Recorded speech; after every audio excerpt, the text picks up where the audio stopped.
বাংলাদেশে গত স্বাধীনতার এই যে প্রায় কত 53-54 বছর ধরে বা এর মধ্যে একটা দৃশ্যমান বিশাল বিবর্তনের ঘটনা ঘটে গেছে, যেটা সবার সামনেই ঘটছে। যারা নাকি একটু মনে করেন যে একটু বয়স্ক, তাদের সামনেই ঘটছে, কিন্তু তারা কতটা উপলব্ধি করছে কে জানে। কিন্তু কেউ যদি হঠাৎ করে এই গত 53-54 বছর ধরে নানা রকম ছবি, বিশেষ করে এই যে নারীদের যে ছবি যদি সামনে তুলে ধরা হয়, তাহলে সে বুঝতে পারবে যে বিবর্তনটা কেমন। এবং অবশ্যই বিবর্তনটা ঘটছে কিন্তু বাংলাদেশের নারীদের মধ্যে, একেবারে দুর্দান্ত বিবর্তন। অথচ একই সঙ্গে এটা খুব ইন্টারেস্টিং ব্যাপার, এই বাংলাদেশের মুমিন মুসলমানরা এরা কিন্তু আবার বিবর্তনকে বিশ্বাস করে না।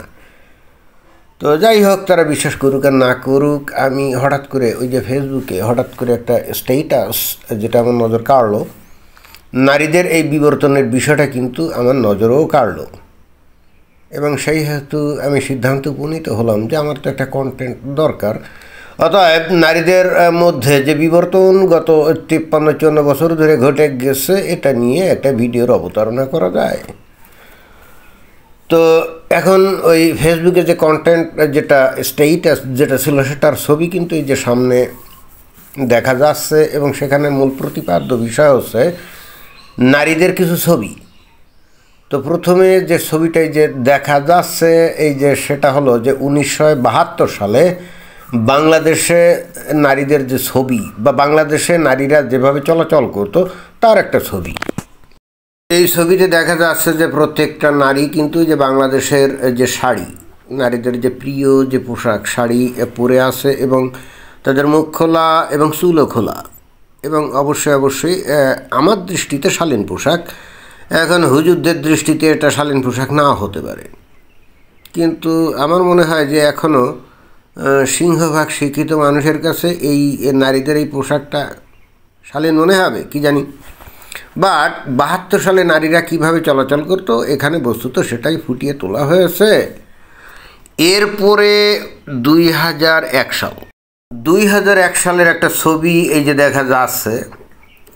তো এই 2001 সালের এই ছবিতে দেখা যাচ্ছে যে ওই নারীরা কিভাবে পোশাক পরতো। এখানে দেখা যাচ্ছে যে তারা মুখটা খোলা রাখছে আর চুলটা বন্ধ করে দিয়েছে, অর্থাৎ চুল যাতে দেখা না যায় এরকম পোশাকে আছে। এটাকে অনেকটা বলা যায় কি হিজাব পরছে না, এটাই তো বলা হয়। অর্থাৎ তাহলে 1972 থেকে 2001 প্রায় 30 বছর, রাইট? না, 30 বছর, হ্যাঁ 30 বছরই তো 30 বছরের মধ্যে বিবর্তন ঘটে। বস্তুত তাদের মাথা যে আগে খোলা ছিল, এটা কিন্তু অলরেডি কাপড় দিয়ে ঢেকে ফেলা হয়েছে। বাট তারপরও তাদের চেহারা মোবারকটা দেখা যেত। হ্যাঁ, চেহারা মোবারকটা দেখা যেত। অর্থাৎ 30 বছরের মধ্যে বিবর্তিত হয়ে তারা আধা কি বলা যায়, আধা কাভার্ড বা আধা আবৃতা নারী, এরকম বলা যায় নাকি, তা আধা মানে হয়ে গেছে আর কি। মুখের চেহারা কিন্তু দেখা যাচ্ছে, ভালো কথা। এরপরের যে ছবিটা, সেটা হলো এখানে লিখছে 2024 সাল। তার মানে বোঝা যাচ্ছে যে লোকটাই যে ফেসবুকে এটা ছাড়ছে, সে যদিও হয়তো এই 2025 সালে রিসেন্টলি ছাড়ছে, বাট সে 2024 সালেরই কোনো ছবি সে এটা ছাড়ছে। তো এই 2024 বা 25 যাই হোক না কেন, বর্তমানে নারীরা দেখা যাচ্ছে যে বিবর্তিত হয়ে 2001 থেকে 2024 কত 22-23 বছর পরে তাদের যে মহাবিবর্তন হয়ে আগে যে মুখ যেটা দেখা যেত, এখন কিন্তু আর মুখ দেখা যাচ্ছে না। একেবারে পরিপূর্ণ তারা মুখ ঢেকে রাখছে। এবং একই সঙ্গে অন্য দুইটা ছবিতে আমরা সেখানে হাত খোলা দেখছি, অর্থাৎ হাতের তালু। তো এইখানে দেখা যাচ্ছে যে নারীরা কিন্তু হাতও কিন্তু এই যে হাত মোজা দিয়ে অথবা কাপড় দিয়ে, মোজা দিয়েই আসলে ঢেকে রাখছে। এবং একেবারে সবাই কিন্তু কালো কাপড়ে, সবাই কিন্তু কালো কাপড়ে, এইটাকে একেবারে কি বলা যায়, একেবারে মুখ ঢাকা বোরখা। এবং এদের চুল দেখা তো দূরের কথা, এদের ভিতরে এরা যে পুরুষ না নারী এটা কিন্তু বোঝার কোনো উপায় নাই, যেহেতু এদের কোনো কিছুই দেখা যাচ্ছে না, কোনো কিছুই চেনা যাচ্ছে না।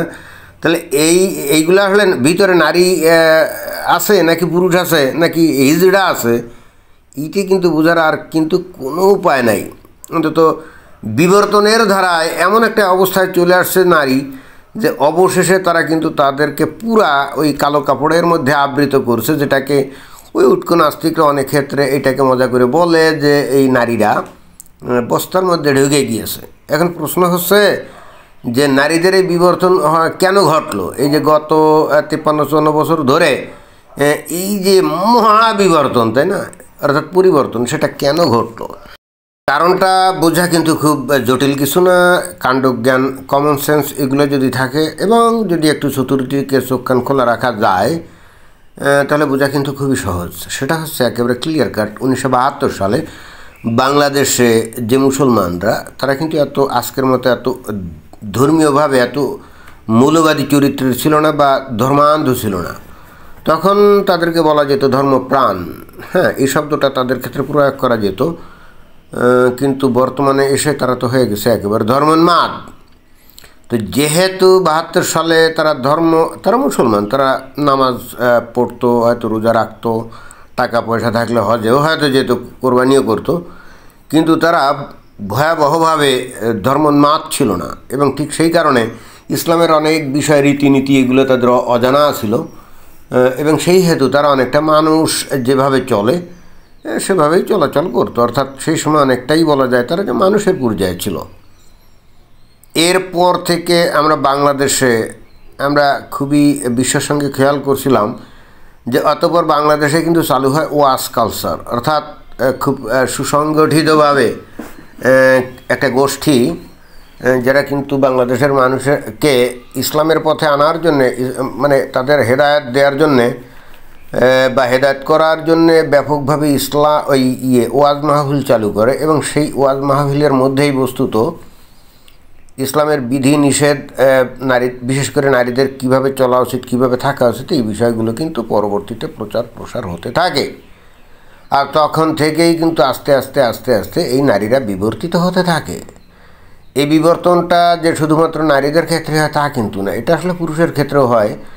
তখন কিন্তু আলখাল্লা এবং মাথায় টুপি এবং দাড়িওয়ালা লোকজন কিন্তু খুব বেশি দেখা যেত না, শুধুমাত্র অতি বৃদ্ধ টাইপের লোকজন, তারা হয়তো দাড়ি রাখতো এবং মাথায় টুপি দিত এবং হয়তো পাঞ্জাবি অথবা আলখাল্লা টাইপের কাপড় পরতো, কিন্তু সাধারণ মানুষ ওইগুলো পরতো না স্বাধীনতার পরপরই। কিন্তু যত বেশি বাংলাদেশে ওয়াজ কালচার চালু হয়, যত বেশি মানুষ আস্তে আস্তে ধর্ম জানতে থাকে, ততই কিন্তু পুরুষেরও পোশাক আস্তে আস্তে ওই যে শার্ট প্যান্ট এবং সাধারণ যে জামা, হাফ শার্ট টার্ট, এগুলো পাল্টে গিয়ে সেখানে আলখাল্লা এবং মাথায় পাগড়ি বা টুপি এবং মুখে লম্বা লম্বা দাড়ি, এইগুলো কিন্তু শুরু হয়। এবং এটাকে যদি আপনি নিরপেক্ষভাবে বলেন তাহলে বলতে হবে যে এরা আগে ছিল ধর্ম নিরপেক্ষ এবং অনেকটা উদার, পরবর্তীতে আসলে তারা আস্তে আস্তে কী হয়ে যায়, ধর্মপ্রাণ এবং পরিশেষে হয়ে যায় ধর্মোন্মাদ। এখন বাংলাদেশের মানুষকে আমরা ধর্মোন্মাদ বলতে পারি, যেটা তার পোশাক থেকেই একেবারে পরিষ্কার বোঝা যায়, বিশেষ করে নারীদের ক্ষেত্রে। এবং বিস্ময়করভাবে খেয়াল করতে হবে, এতটাই ধর্মোন্মাদ, এমনকি যে মেয়েগুলো বিশ্ববিদ্যালয়ে পড়ে তারাও কিন্তু এই যে এখানে যে ছবি দেখা গেল না, এরকমই তারা থাকতে অভ্যস্ত এবং এভাবেই তারা থাকতে চায়। এবং নট অনলি দ্যাট, এর জন্যে তারা এমনকি আইডি কার্ডে তাদের ছবি দিতেও তারা রাজি না। তারা বলে যে তাদের পরিচয়পত্র দিতে হবে কি বায়োমেট্রিক সিস্টেমে। এটা কিন্তু বিশ্ববিদ্যালয়ের মেয়েগুলা পর্যন্ত এইভাবে বলে। এটা খুবই বিস্ময়কর, তাই না? যেখানে বিজ্ঞানের অগ্রগতি, সমাজের অগ্রগতি, তারপরে 2025 সাল এখন, যেখানে মানুষ সামনের দিকে এগোবে, সেখানে কিন্তু বাংলাদেশের নারীরা পিছনের দিক চলে যাচ্ছে।